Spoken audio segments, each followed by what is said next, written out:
नमस्कार मित्रों, आपका एक बार फिर से मेरे YouTube चैनल पर स्वागत है। बहुत मित्रों की शिकायत रहती है कि परिवार में उनकी उपेक्षा की जाती है। माँ बाप उनकी तरफ पूरी तरह से अपना ध्यान नहीं देते, जबकि वो माँ बाप का बहुत स्वागत करते हैं, बहुत सम्मान करते हैं। उनके माँ बाप अपने भाइयों को अपना ज़्यादा निकट महसूस करते हैं, जबकि हम माँ बाप की ज़्यादा सेवा करते हैं।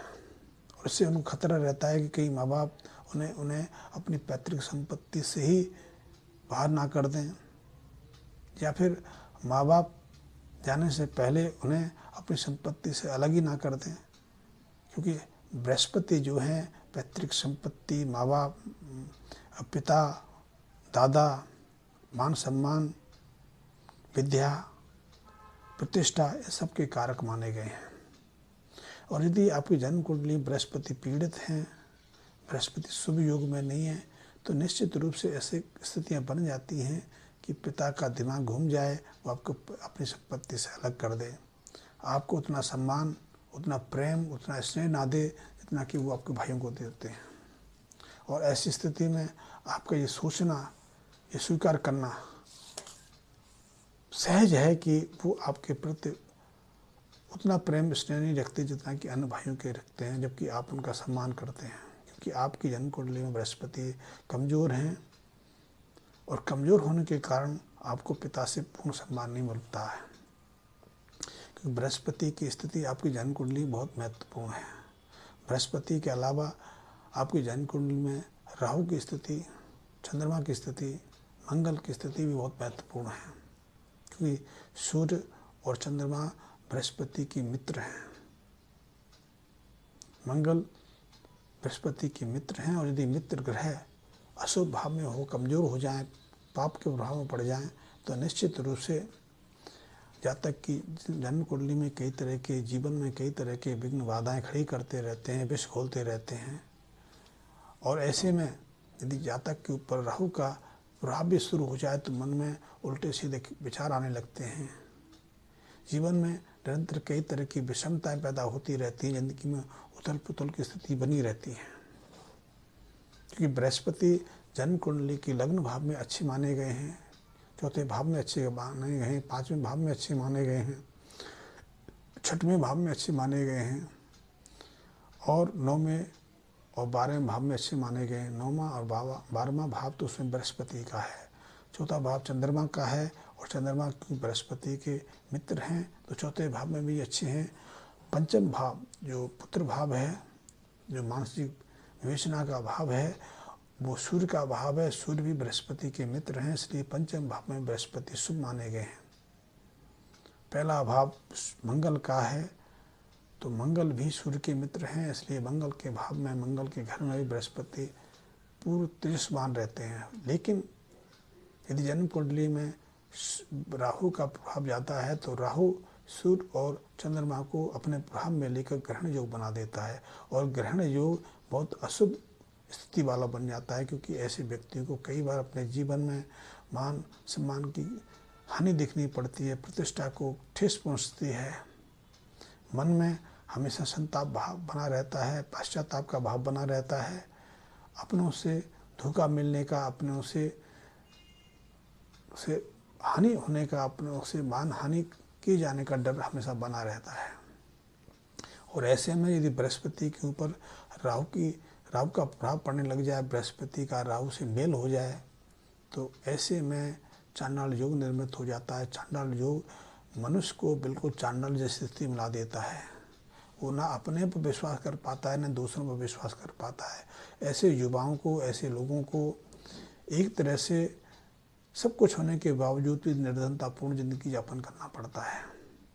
निर्धनता की स्थिति में ही जीवन यापन करना पड़ता है। बहुत श्रम करते हैं, लेकिन श्रम से उतनी प्राप्ति नहीं हो जा पाती जितनी कि उसके भाइयों को बिना श्रम के मिल जाता है। क्योंकि घर परिवार, माँ बाप के आशीर्वाद से उनको इतना सहयोग मिल जाता है कि उन्हें ज़्यादा श्रम करने का प्रयास ही नहीं करना पड़ता। लेकिन ऐसे युवाओं को जिनकी जन्म कुंडली में गुरु चांडाल योग विद्यमान है, तो निश्चित रूप से ऐसे किशोरों को बहुत जतन के बावजूद भी उतनी मान प्रतिष्ठा, धन, समृद्धि की प्राप्ति नहीं हो पाती। अपना निजी मकान बनाने में भी इनको लंबे समय तक इंतज़ार करना पड़ता है, कई तरह की परेशानियों का सामना करना पड़ता है।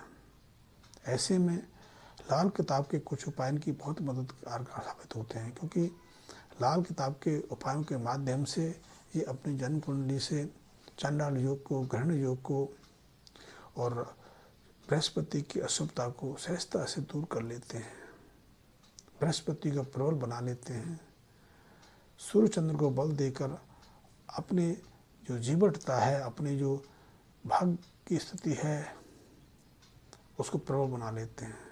क्योंकि ऐसा देखा गया है कि जिन व्यक्तियों की जन्म कुंडली में बृहस्पति अच्छी स्थिति में है, लेकिन बृहस्पति या उसके मित्र ग्रहों की जन्म कुंडली में अशुभ पापी ग्रह विराजमान हैं, तो ऐसी स्थिति में इनके बृहस्पति देव सोही अवस्था में रहते हैं, भाग्य इनका सोही दशा में रहता है।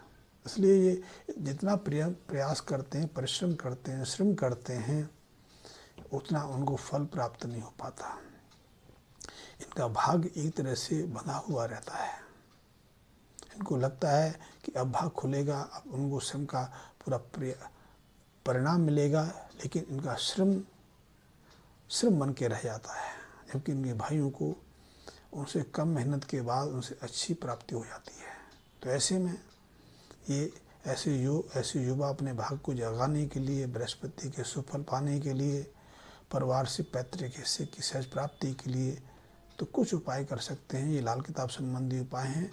मैं लाल किताब का फल कथन करता हूँ। मैं लाल किताब को ज़्यादा वैज्ञानिक को सटीक मानता हूँ, क्योंकि वैदिक ज्योतिष से अलग लाल किताब में कर्म की प्रधानता है, आहार की प्रधानता है। हम जो कर्म करते हैं उनके माध्यम से हम ग्रह को प्रभावित करते हैं। ग्रह तो हमें प्रभावित करते ही करते हैं, लेकिन हम भी अपने आचरण से, व्यवहार से, खान पीन से, अपने रहन सहन से उन ग्रहों को प्रभावित करते हैं। जैसे सूर्य है, सूर्य तो अपनी गति से निकलता है, प्रकाश देता है, तेज देता है, तपस देता है। लेकिन यदि हम जेठ आषाढ़ की गर्मी में अपने शरीर का ध्यान ना दे के हम धूप में बैठ जाएं, तो हमारा शरीर झुलसेगा ही झुलसेगा। ये पूर्ण विवेकवान है कि ऐसी स्थिति में हमें छाया में रहना चाहिए, चाहे वो पेड़ की छाया हो, घर के अंदर रहना चाहिए, या पूर्ण वस्त्र पहन के ही बाहर निकलना चाहिए, धूप की तपस से बचना चाहिए।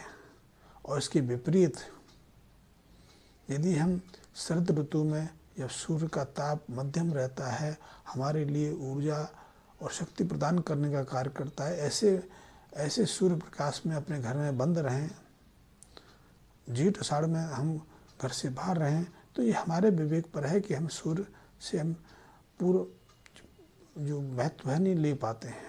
सूर्य रहता है, सूर्य का हमारे प्रति कोई ना तो लगाव है ना कोई विगलाव है। ये हमारे विवेक पर है कि हम किस ऋतु में सूर्य के साथ कैसा व्यवहार करते हैं। ठीक यही है कि लाल किताब कहती है हमारे आचरण शुद्ध होने चाहिए, हमारी कर्तव्य निष्ठा सही होनी चाहिए, हमारे कर्म अच्छे होने चाहिए, ताकि जो ग्रह स्थितियाँ हैं वो हमारे लिए अनुकूल बनी रहें, हमें अनुकूल परिणाम देती रहें। तो ऐसे में यदि कुछ युवाओं को, कुछ लोगों को लगता है कि उनके माँ बाप उनके प्रति उपेक्षा भाव रखते हैं, उतना अनुग्रह नहीं रखते उनके प्रति इतने दयावान नहीं है जितने कि दूसरे भाइयों के प्रति। तो ऐसे लोगों को, माँ बाप को अपने प्रति आकर्षित करने के लिए, उनका आशीर्वाद लेने के लिए कुछ लाल किताब संबंधी उपायों का सहयोग लेना चाहिए। और इन उपायों से निश्चित ही इनके जीवन में परिवर्तन आता है, इनके साथ धोखा नहीं देता। खास करके माँ बाप तो कभी धोखा नहीं देते। तो ऐसे लोगों को सबसे पहले तो चलते हुए शुद्ध पानी में, नदी का पानी हो, किसी नहर का पानी हो, या शुद्ध तालाब का पानी हो, तो तिल का तेल उस पानी पर नियमित रूप से डालना चाहिए। इसके अलावा इन्हें पानी में एक पूजा वाला नारियल और एक मुट्ठी बादाम लेकर उसको भी जल प्रभावित करते रहना चाहिए। साल में 43 दिन निरंतर से उपाय करते रहेंगे तो उनके जीवन की ऐसी जो कटुता हैं वो दूर होती रहेंगी।